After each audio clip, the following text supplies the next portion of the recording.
Hmm. All right.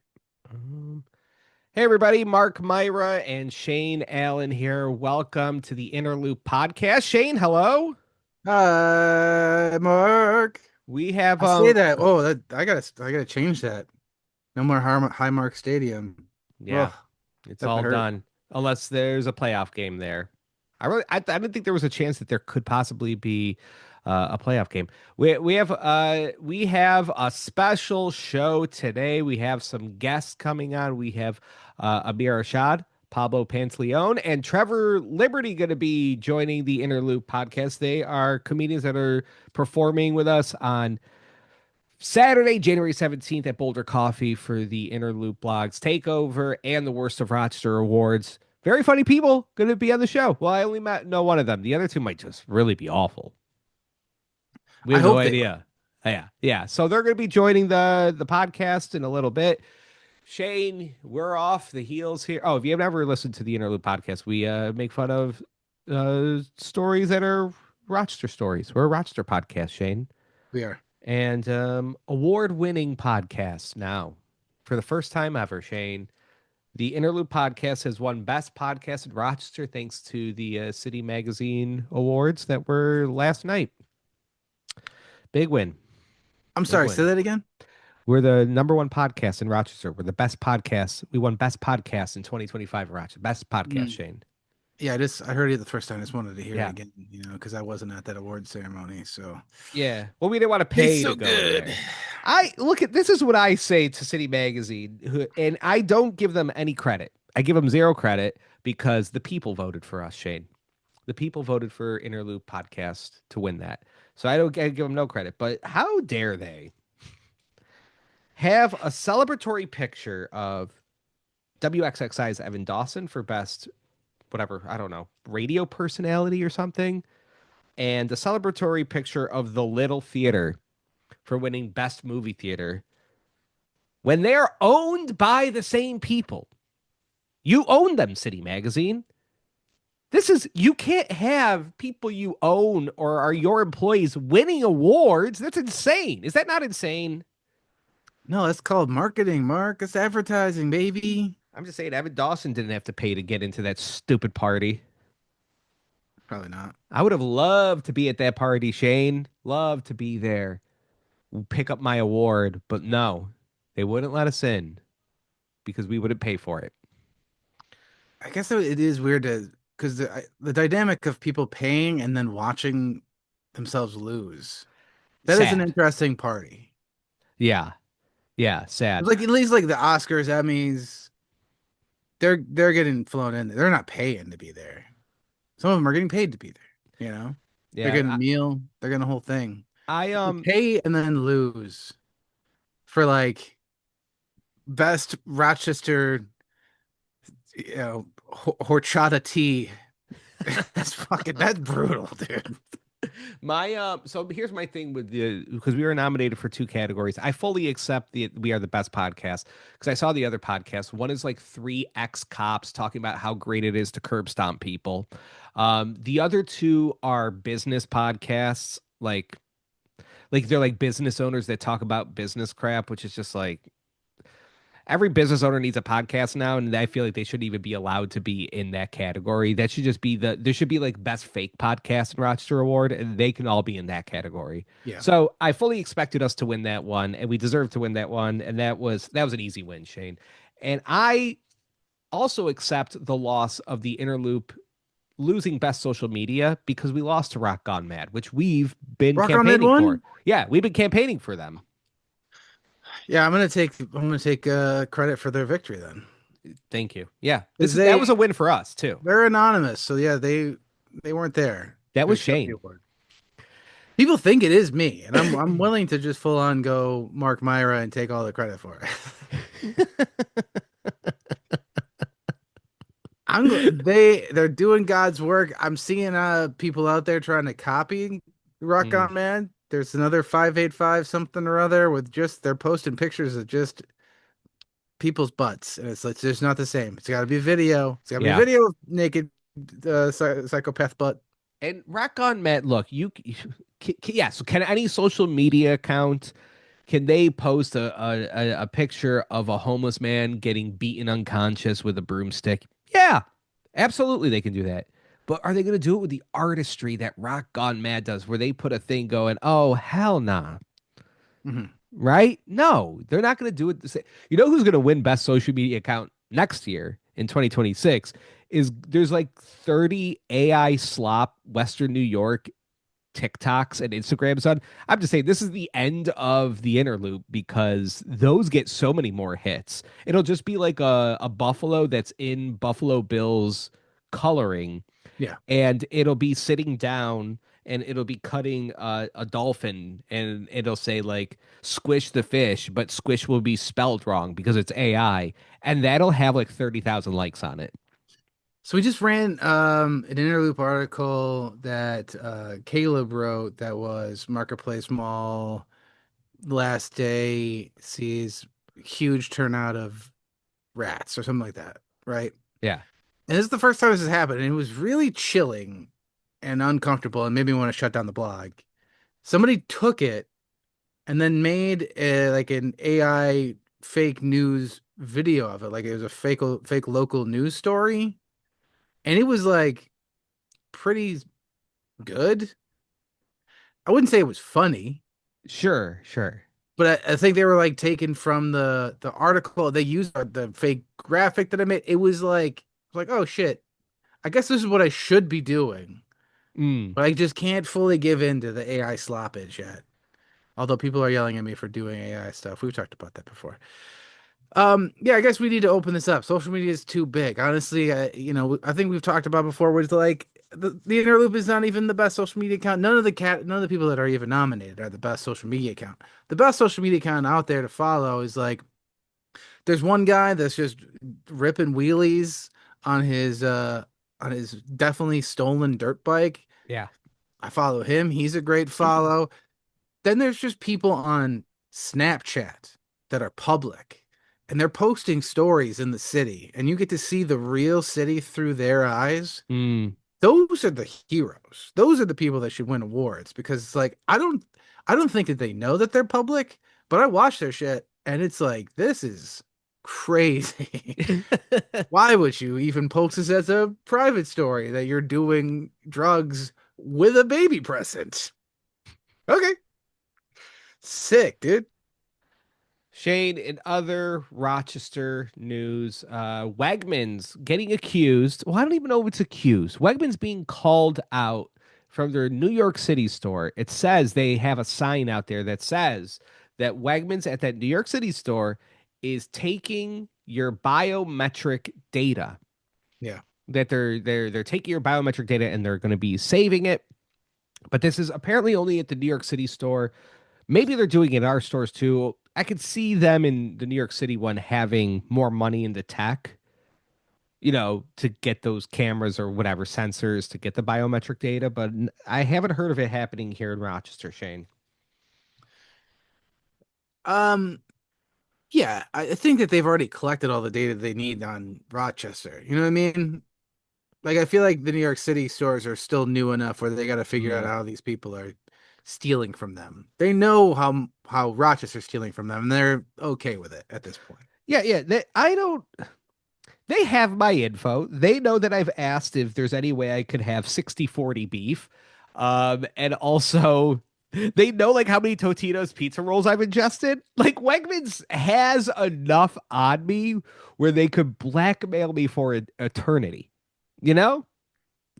What I want is the a 40-40-20 beef. And What's the oh, I'm 20% is interested. just a question mark. And we'll just see, roll the dice. Yeah, what's happened? How much plastic is in this thing? Yeah. I got 90/10 beef because there was it was the 80/20 was Sold out. yeah, it was sold out, and so I got the 90/10 beef and I was cooking tacos with it, and just the entire time in my head I'm going, we're eating so healthy. A thing that says it's 10% beef fat. I'm just like, we're gonna We're be so basically thin. fucking Mr. Olympia right now. We're gonna be so thin now. Ugh, without Shane, that what extra 10% of fat. Shane, what else is happening in Rochester? What's going on out there? Mark, it's a bad another bad. week for beer. This has been an ongoing story of just the amount of closings that are happening in the beer community in Rochester. We lost Fifth Frame Brewing, Mm, and we also lost Beers of the World in Henrietta closing as well. yeah. Yeah, I saw that. I think this is a trend that's just gonna keep on keeping on. Uh, keep if you're a brewery fan, hold them tight. Spend a lot of money there because things are bleak. It's not good. Yeah, I guess Fifth Frame is like was it a very abrupt closing too, where they yeah, were they were just just like, like, we're done. "We're donezo." Hey, Yeah. I know you guys just bought a bunch of gift cards, but see ya. Yeah, it really was this like this craft brewing boom that happened. I guess now at this point it's got to be close to 50 over 15 years ago when this hit Rochester, where even people were making their own beer at their house. Like you did see the point though in Rochester where like it was getting to a point where it's almost like, are we more man than machine? Have we taken this too far? Are we Frankenstein creating the monster here? Where like people, you go to breweries and it would be like Cocoa Pebbles beer. We smash Cocoa Pebbles in the beer, Hmm. and it's like you guys are just reaching peanut butter and jelly beer. Which I'm not against having different flavored beer, but you guys are like I don't know. It was just a thing for some white dudes with a lot of money to or a little bit of money in the bank account to be able to do and feel like they're entrepreneurs or something. I my moment where I was like I crossed the threshold and I need to really reevaluate my life with beer was I was starting to get into sour beer, Oh yeah. and I was like, who the fuck am I even? I'm not only drinking it, I'm like recommending it to people. It's fucking gross. I like it's sour beer. Beer is not good to begin with. And then it's Mm, like, hey, what if we made it worse. specifically to be worse? I even remember like the first one I had, I was like, I feel like I'm dehydrated. Like this is disgusting. Give me more. Yeah, I when I was deep into every person every dude our age, Shane, got heavy into the IPAs at least for a segment of their life, and it was the thing where, and I've heard that other people have this experience too. I would drink it, and I'd be like two IPAs deep at Tap and Mallet, and it would happen every time. I'd start sneezing uncontrollably, and then have a massive headache for the rest of the night. And it just was at some point it snapped like I snapped out of it where it was like, oh yeah, I used to drink beer to get drunk. I used to drink 9 Keystones to get drunk. And now I'm just drinking this beer that honestly tastes like I'm sucking off a marijuana plant. It Mm. tastes like I'm sucking off a weed dick and sneezing a lot and then getting a headache and then slamming down a Cuban sandwich. That's what I'm doing now. Yeah. Yeah, but it was also like one of those things where I was doing the mental math at every brewery or whatever I was going to, which is like lowest price for highest ABV. Yeah. Oh yeah. And I was just like, just get a fucking cocktail at this point. It's the same amount of money. Mm, Just get the liquor straight. yeah. Like honestly, just soak a tampon with it and shove it in Shift me. it. I'm not sipping on anything. I'm here because I have mental issues that I need to work out with your elixir. Dude, I don't know if are the people that drink like the seltzers, like the White Claws, which I know are more popular with younger people, but honestly, a lot of millennials are drinking that stuff too now. Yeah. Can you get drunk off of those? I feel like I've never gotten drunk off of those. I think they're too hydrating. Yeah, I don't think so. And I think the younger generations are even just skipping those and going straight to cocktail in a can. Because Okay. those are blowing up because it's like, hey, you could spend, through tariffs and whatever the shit is going on with beer. this amount on this, or you can get a six pack of things where like one of them is going to get you obliterated. That's what I want. That's what I want. Are you Yeah. talking about like the high noons? Yeah, those Do those things. count? So those are high in alcohol Yeah, they're liquor. content. Okay. Well, look, I don't even know anymore. I didn't like the first time I drank them, nobody explained that to me. That I thought I was drinking a seltzer. And I like chugged two of them. And they were like, "You okay?" I'm like, "No. No. We're on hole three of this golf tournament and I'm need to go home. I'm fucking dying here. Can we look? Put on corn." I was demanding corn be played. Shit. It's a bad time. I it being this is the most depressing time of the year. All the holidays are over, and now we have 4 months of winter and depression and just Yeah. like doing nothing here in Rochester. But you just gave me just a little glimmer of hope, just the idea of drunk golfing. And if I could just get both out of the way at the same time, golf chat and baseball chat. I was thinking the other day, like I was like flipping through trying to find some shit to watch. Like I just go on Hulu Live now and I'm just like, what am I? There's fucking nothing. There's nothing for me to watch. I'm into nothing now. I don't want to throw on a 3 hour movie. I don't want to throw on Eddington and watch a movie where Joaquin Phoenix is reminding me of how terrible COVID was. Great. And I'm like flipping through, and I'm like, oh. Lily said it to me. She's like, wouldn't it be great if you could just put on a baseball game?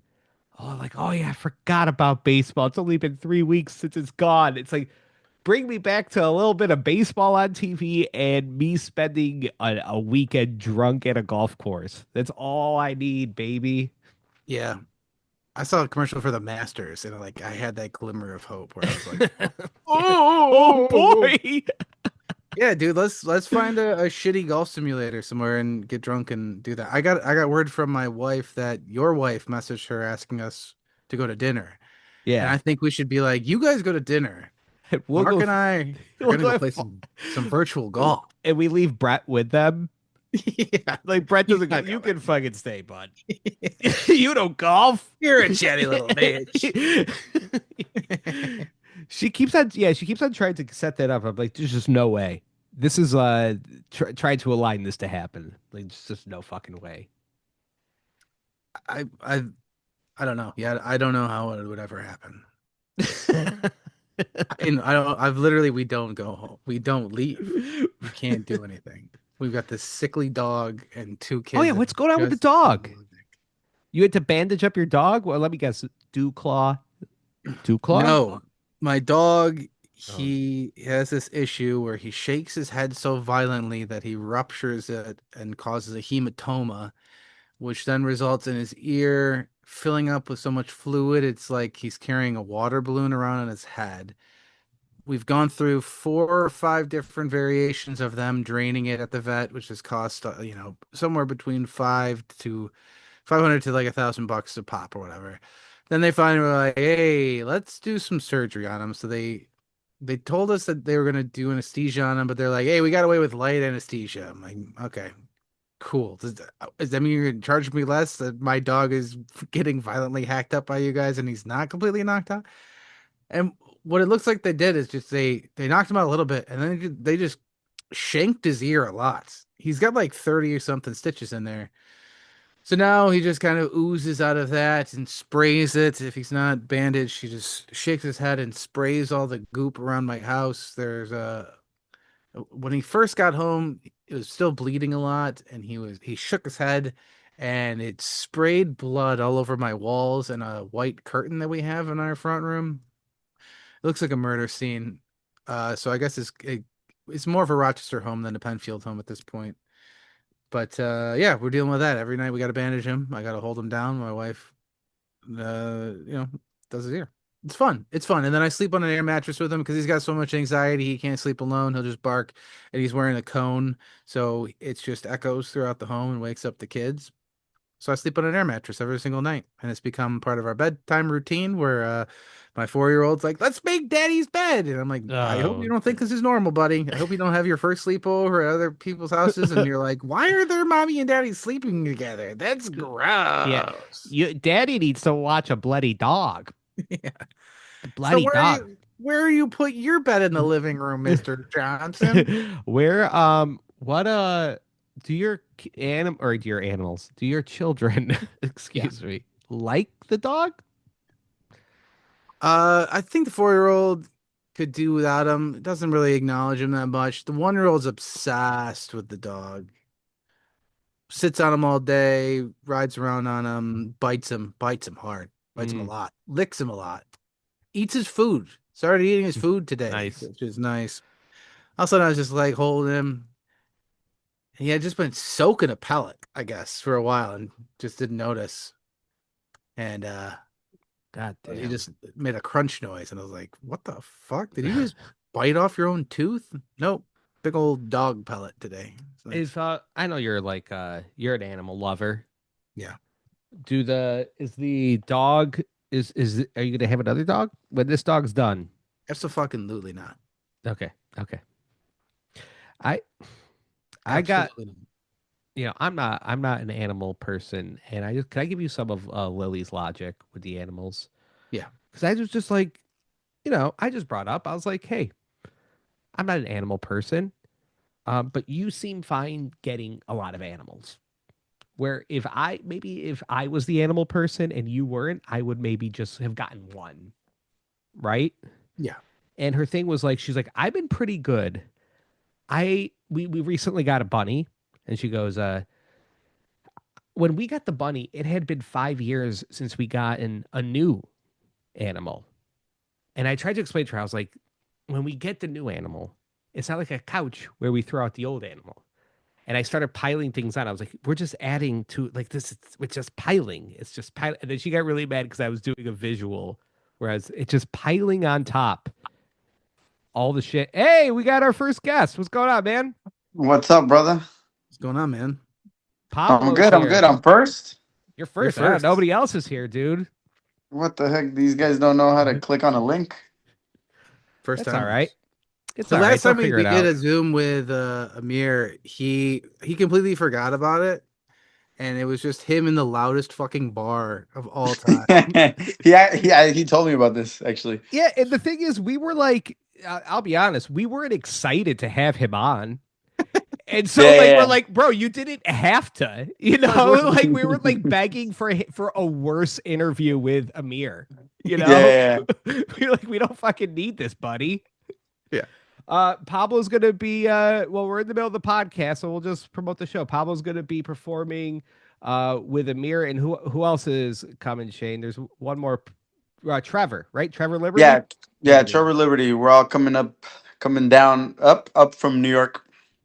Yeah, on Saturday, January 17th for the Innerloop takeover of Boulder Coffee. You can get your tickets at innerloopblog.com. Pablo, are you originally from New York City? No, I'm from San Diego, California. Okay. Okay, then you were like, I'm moving to New York City for comedy. Yeah, yeah, exactly. Oh, wait, we got Trevor.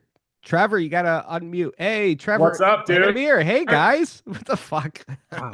Beautiful background. Yeah. got a shrine. I got a shrine to the mayor. I understand why it took so long to get the fuck Yeah, in. Malik. Yeah. Yeah, I had to set it up. I had this one in the drawer. Malik. Yeah. Malik's coming to the Interloop Comedy Takeover D. Evans. January 17th. Hell yeah. Are we allowed to say Fucking that? better. Amir, it's been a while since you've been in Rochester, but I don't know if you know that Malik has lost a little bit of his luster. There was some footage that came out where they were shooting hoops and he can't fucking do it. He's Oh, bad at basketball. Oh no. And he also kind of attacked a reporter a little bit. Didn't he like tell a reporter to shut the fuck up or something on camera? All right, so Sounds he's got pretty cool. he's Yeah. I mean, if Rochester's gonna have a mayor, it should be a black guy that can't shoot hoops. That's about as How, how how was he bad? Was his ball handling bad? Was his like he can't jump off the ground? Or what's going on with him? Yeah, he didn't look comfortable. He didn't, like Obama would do, and Obama was like, the "Oh yeah, you, fundamentals were off. Obama was sick. yeah, like you could do this," and he did not look like he knew how to do it. Is all. Why did Is he all. attack the reporter? I don't even fucking remember. Probably This You're such a good journalist. Yeah, man. I'm not a journalist. Well, I feel like I got to take the fucking shrine down now. Yeah, this No, is the- Malik's my goat. Yeah, Malik's the. It looks like mayor he's of dead. Rochester. Like I don't know if you guys like. It looks like we're doing a funeral. Well, this is Malik's shrine after he Yeah. missed that 3-pointer. Yeah. So, Yeah. That's R.I.P. that's the largest gavel. Amir, you're coming back to Rochester. You've been living in New York City. What have you learned? What's changed about you? What's going on? How has New York City changed you? Do you go to bodegas now? Oh, do you I have do go to do you have a fucking bodegas. a favorite bodega cat? You got something like that? Mark, it feels like you're attacking me, A Mark. little bit. A little bit. No, I'm gonna come back. I'm gonna come back to the open mic on Wednesdays. Shout out. I'm gonna have a big ego. I'm gonna big time everybody. I'm gonna big time everybody at the mic and then just bomb. It's a great Good. idea. That's the Rochester experience. Yeah. I mean, what better than going to Rock Cinema and just eating it and telling everyone I killed? I mean, this is a good time for you to be out there in New York City, right? With Zoran Mondani. He's really, Yeah, he really changed everything already. Dude, man. it's a good thing they think we all look the same. Things have been good for me. I was like, lately. do you think that what's going to be like tougher for him, like the terrorism, or the communism, or is it like the anti? I think that's what everybody's into. I think people are so sick of the pedophilia. They're like, can we go back to Yeah. terrorism? Here in Rochester, we're not sick of the pedophilia yet. That hasn't reached us yet. Everybody's still kind of fucking cool with it. I don't know, man. Malik. Yeah, you guys are going at him for shooting hoops. Our president's a pedophile, and they're going at Malik for shooting hoops in his free time. Look, I just Fucking got guy can't even hoop. Well, have you seen the footage of Clinton sinking 3-pointers on the island? Fucking not bad. it's pretty good. Yeah. Dude, my brother who for I don't even know how to say his name, your mayor's name, Zandami, is that it? Yeah, Mhm. mommy. Zoran Mamdani. Zohan Mandami. See, I'm fucking mixing shit up. My Love it. brother texted us in our group chat and was like, Subway fare is going up. And like, motherfucker, we don't have a Subway. Mhm. Oh, he We- complained about that in Rochester? He's complaining about it in Rochester. I'm like, what? You have a fucking car, dude. Like, Yeah, you're good. also, it You're didn't. fine. Well, Just text your brother, it didn't. I'll tell him. I'll tell him not to worry anymore. That it hasn't gone up. Like, It's all funny cool. your brother's getting fake news about the subway fare out of all Yeah. things. My favorite thing about his run, like him running for mayor, was that all I saw was all the guys from Cumtown like endorsed him, and I was like, Yeah. this is a fucking wild endorsement. Why am I looking at Nick Mullins like endorsing somebody for mayor? This is amazing. That's got- why we need it your endorsement. You guys are got like me the to vote. Rochester come town. Yeah, I was upset that none of them did it in a Chinese accent. You know they were holding it back. Yeah. All right. Well, this is what we need to do. So we need to go to like the Patreon side of the episode. So you guys like, is there something you can tease to keep these listeners or to make listeners pay for our Patreon at patreon.com/interlude podcast? I have a hot take on Rama Duwaji. So if they want to know how I really feel about Rama Duwaji, then they should probably tune in. Yeah. Yeah. That's it right there. I want to hear what his hot take me is. too. Fuck, I just saw our subscriber number spike, Mark. Yeah. That was huge, man. I'll do a Patreon thing. If you guys want to just for once not hear a Shane and Mark Patreon, tune into the Patreon right now. Yeah. You guys want to find out which one of us is Pakistani, which one of us is Mexican, and which one of us owes child support? Tune into the Tune Patreon. into the Patreon. Patreon.com/interlude podcast. And make sure you go to the show on Saturday, January 17th at Boulder Coffee. Get your tickets at interludeblog.com because I think it only holds like 60 people. So you got to buy your tickets ahead of time because it'll most likely sell out. All right. Bye, poor people.